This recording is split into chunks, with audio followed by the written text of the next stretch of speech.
It's Najee Dorsey with Black Art in America, and this is the opening reception for Charles White, Heroes Gone But Not Forgotten exhibition that's currently being held at the University of Maryland David C. Driscoll Center. The exhibition features more than 50 of Charles White's drawings, prints, paintings, spanning from the 1930s through the 1970s. The exhibition will run January 30th through Friday, May 23rd, 2014.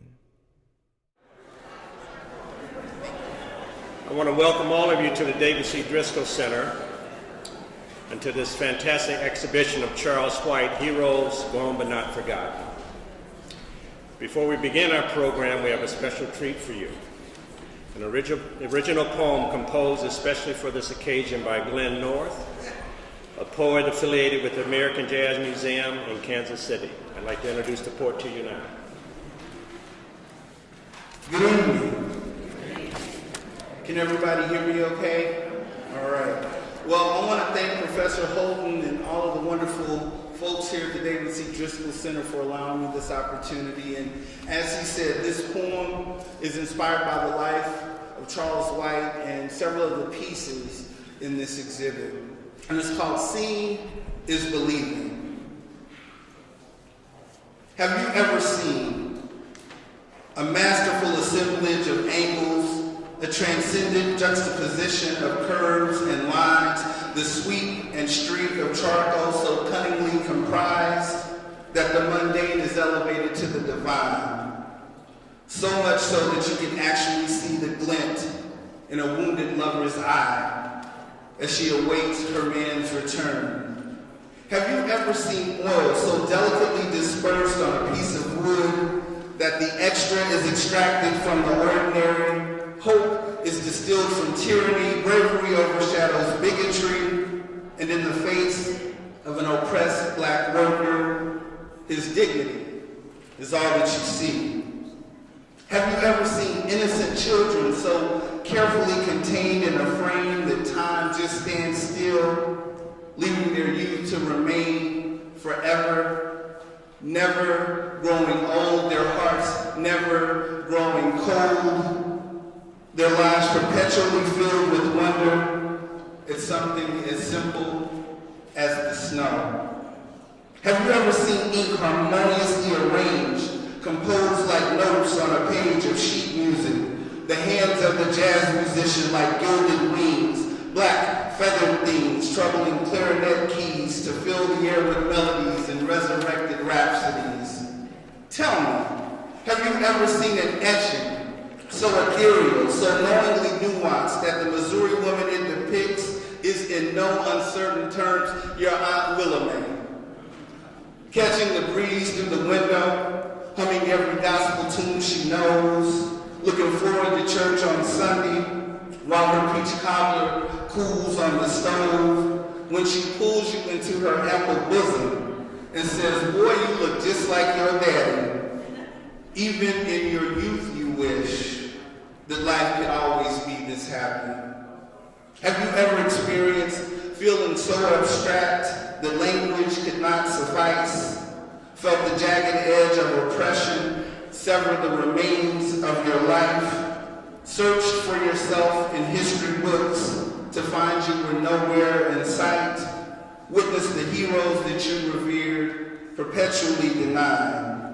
Then you understand the importance and the brilliance of a man like Charles White.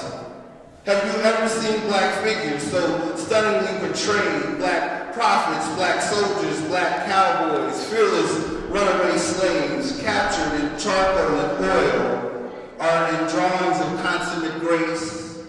White left the world a legacy that can never be erased. Thank you.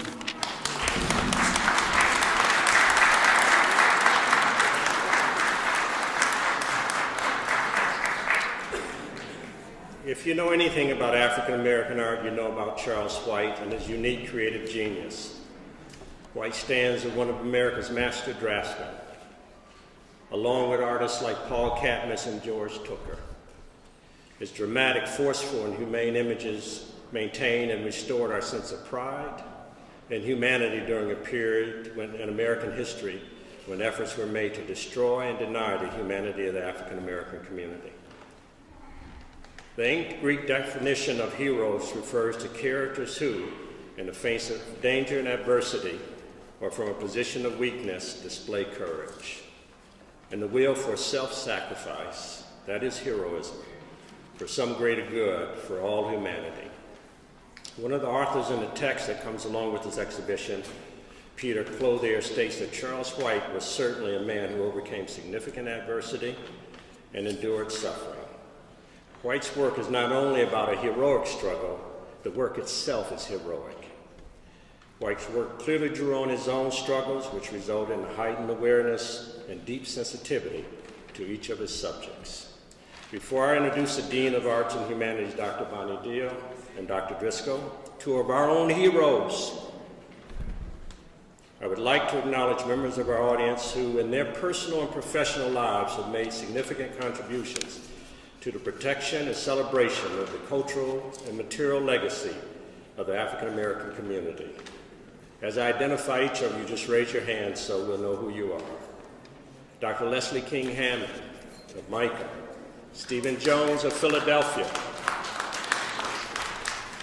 Pat Walters, especially for her loan of Cat's Cradle, Anita Moore Hackney for her support of the arts, Ms. Jackie Copeland of the Walters Museum in Baltimore, and the Mitchells family. Others include Bob and Jean Steele. Need no introduction, right? Ellen Bergen of Just Looking Gallery, committed to the work of African American arts. Do I see a hand somewhere? All right. Larry Frazier, who looks after us and advises. Raise that hand, Larry. Lewis and Judy Moore. I don't know if they're in yet, but I know they were planning to be here. Robert Sopelsa of the Art and Embassies program.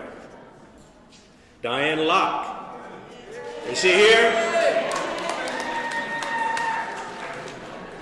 And Najee Dorsey of Black Art in America. Where's Najee? Najee is taller than all of us,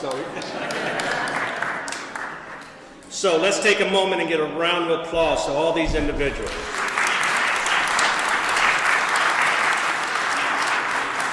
For their contributions, and to the others in the audience who deserve praise for their hard work in recognizing the importance of the legacy of African American culture and history.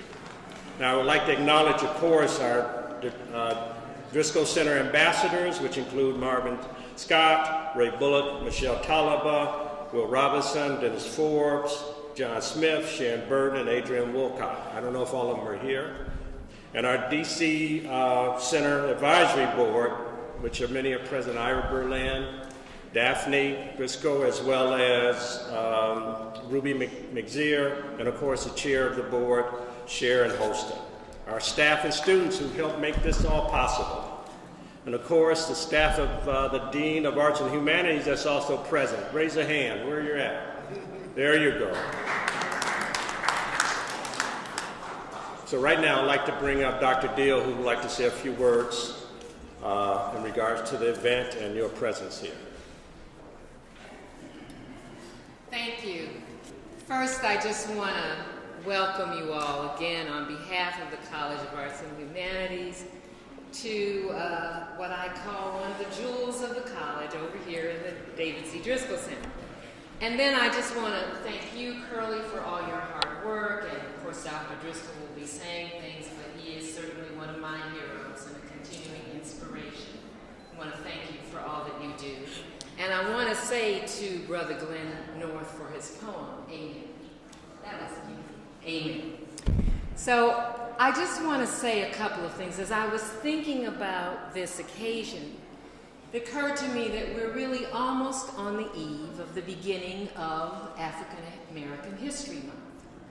And that is, of course, always an appropriate time to honor our heroes and sheroes. And so having this occasion to do that and to look at these pictures is really very special. This artwork is really very special. Now, many of those of you in the room who are probably my age, and some of you younger, of course, know that 88 years ago, Carter G. Woodson and the Association for Negro Life and History, as it was called at that time, launched Negro History Week. And it was to recognize, and it was in February in honor of the birthdays of two heroes, Frederick Douglass, who we have a couple of opportunities to view through Charles White's eyes, and Abraham Lincoln. And of course, today as we think about it, we might expand this to add Rosa Parks, who has a February birthday, and also Toni Morrison, so that we have both heroes and sheroes. So I just want to say that this is a wonderful way to kind of start this season of recognition of all of those of you who've contributed to this, and also to appreciate Charles White, who saw the heroic and the sheroic, if such a word exists, but I don't even know if the word sheroes exists, but I'm going to use it anyway, in the lives of ordinary, everyday people. And these renderings are really touch our hearts and our spirits and our minds, and we're just so appreciative for this opportunity to view these, and so appreciative of your coming out to share in this evening with us. So again, thank you for coming. Thank you for your support for the Driscoll Center.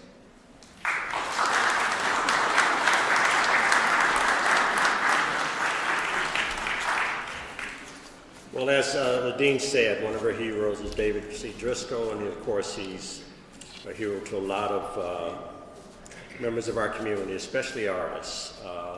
I refer to him fondly as the maestro, which in Latin America is a great regard for not only an artist but for a teacher. So I'd like to have the maestro come up right now.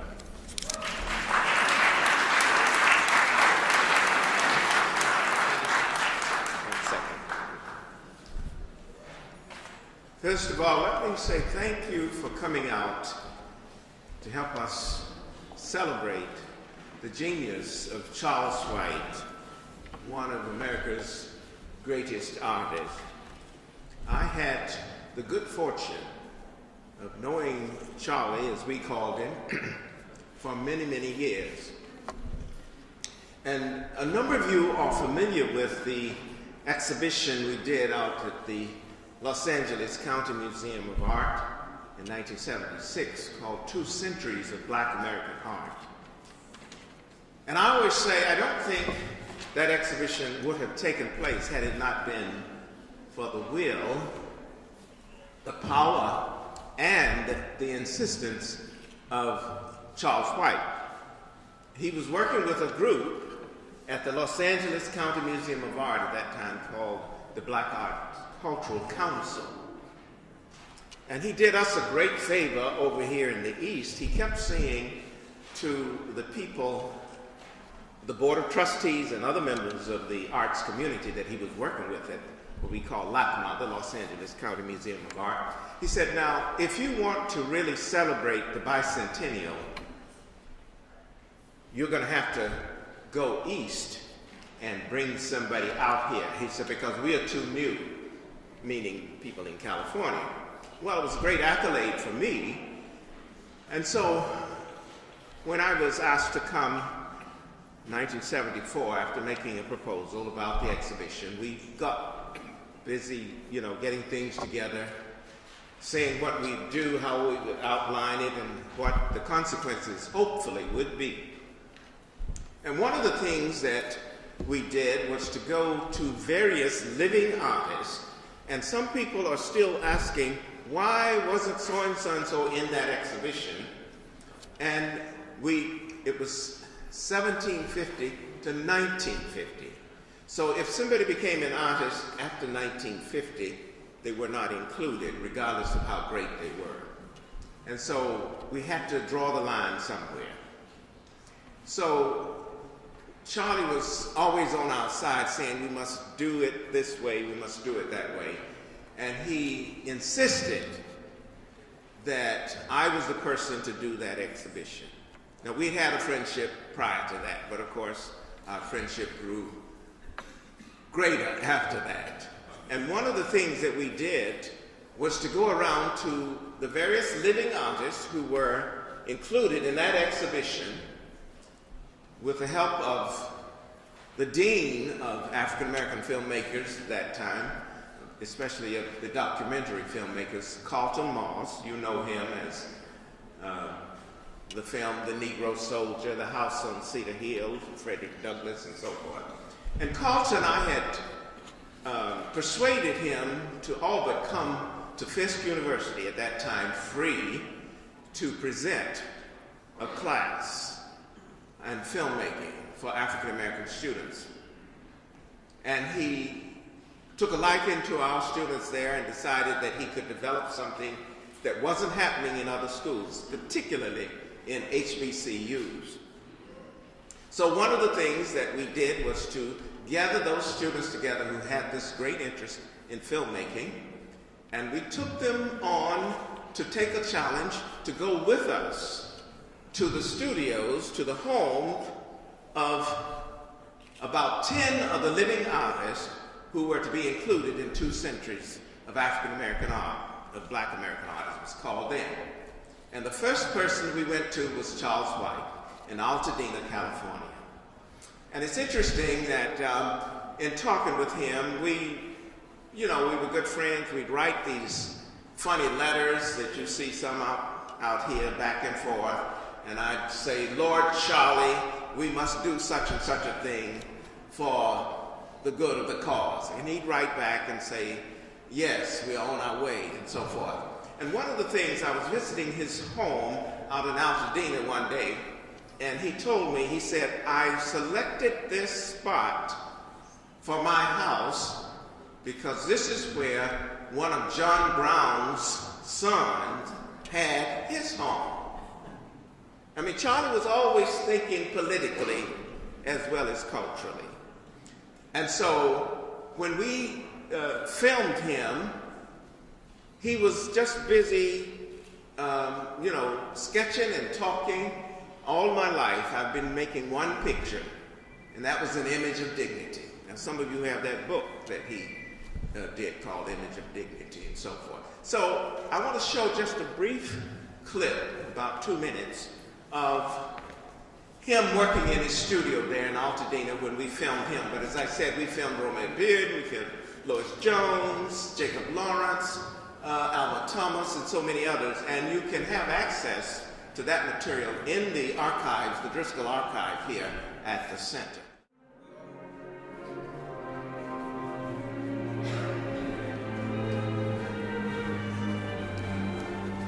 Books are some of the most precious things in my life. I guess ever since I was 14, when I came across and discovered some of the most beautiful art books, an Englishman named Yellowby had taken my great-grandmother as his slave wife and had fathered 10 kids by her.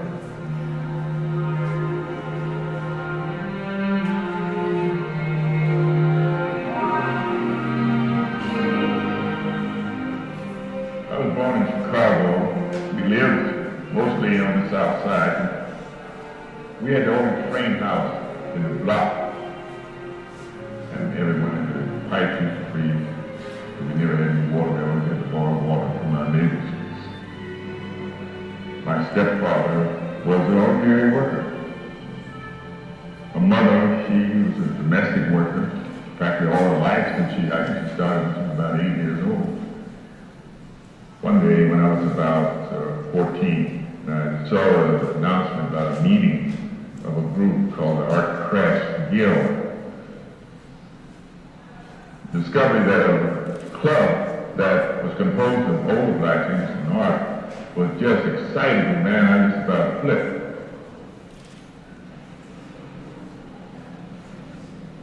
There's a direct relationship, a correlation between the content of what I do and this history, this personal history. That's just a brief clip of 2 minutes from the film, which has not only Charles White, but as I said, Lois Jones, Alma Thomas, Romeo Bearden, Jacob Lawrence, thanks, and so many of the artists who were included in that exhibition. So I just wanted to share that with you and to say that the materials in the Driscoll archive here are being cataloged. We have an archivist now, and they are available for research purposes. And there is rich material there that can help you define and redefine great artists such as you see here with Charles White. So again, just a word of thanks to all of you for coming out and experiencing this wonderful exhibition with us. And I hope that you will continue to come. We'll have other shows. I think in the fall we're going to do Bob Blackburn and, you know, hero for so many of us in so many ways. And we have been fortunate to have been given a number of works from various collectors, from artists and others.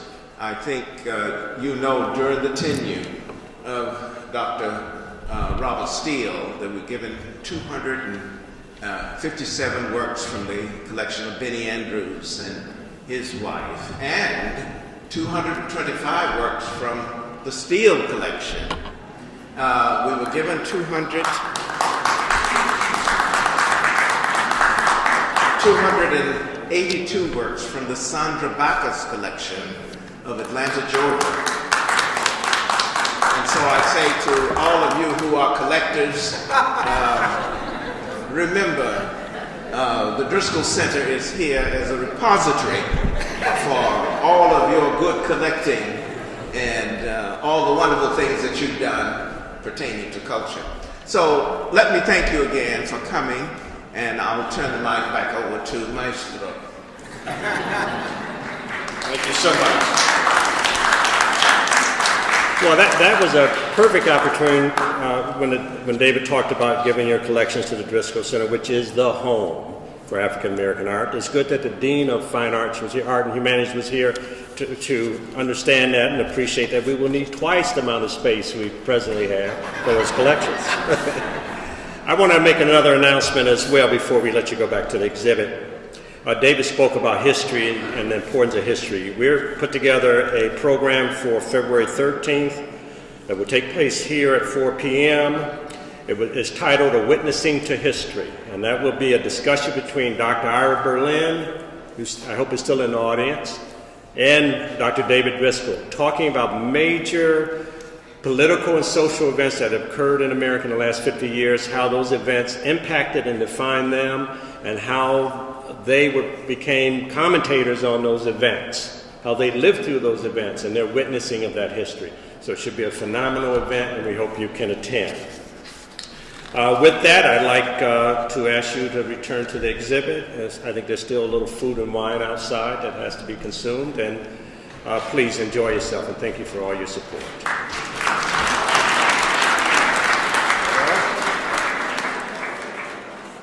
We had a chance to catch up with Akili Ron Anderson, Afro-Coba artist, Black Art in America member, and currently teaching at Howard University. Man, I'm teaching, I'm loving it. I love my students. They beat me up a little bit, I beat them up a little bit, which means love. You know how you give a spanking to those you love. We raising intelligent, talented young people, and I'm so happy about the next generation. I mean, I really am. You know, we talk a lot about, you know, everything going on, and there's some negative stories out there, but I'm meeting youngsters who are creating visual evidence of our culture, and they are making me go back and study, because they're saying, what does this mean? And I'm saying, maybe I forgot.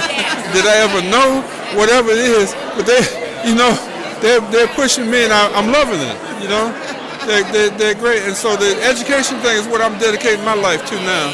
The rest of my life that I got here is transferring my experience, this information, these experiences. And I do have some here today that came over, and they came over on their own. I didn't have to give an assignment.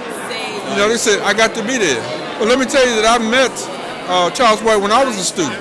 A young man of about 19. Well, he came in to talk to James Porter, and I worked in the gallery under James Porter as my student, whatever you call it, scholarship situation, and so I was right in the office there doing my thing, and he came in. I knew who he was. I seen his work, and at this time of my life, I didn't talk as much as I do now, and I was shy.